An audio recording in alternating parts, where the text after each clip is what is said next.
આજે મિત્રો આપણે જવાનું હતું જુનાગઢ। પછી મિત્રો આપણે ફોર્ચ્યુનર ગાડી લઈને નીકળી ગયા જુનાગઢ।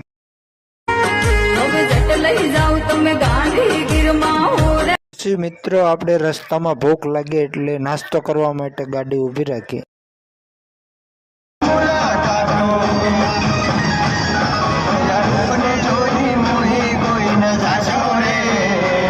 પછી મિત્રો આપણે ફાઇનલી જુનાગઢ પહોંચી ગયા છીએ।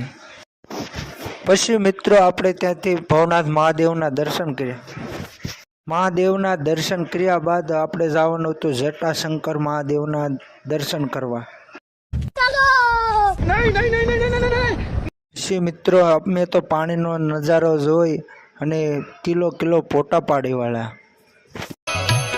આ દુનિયા બોલે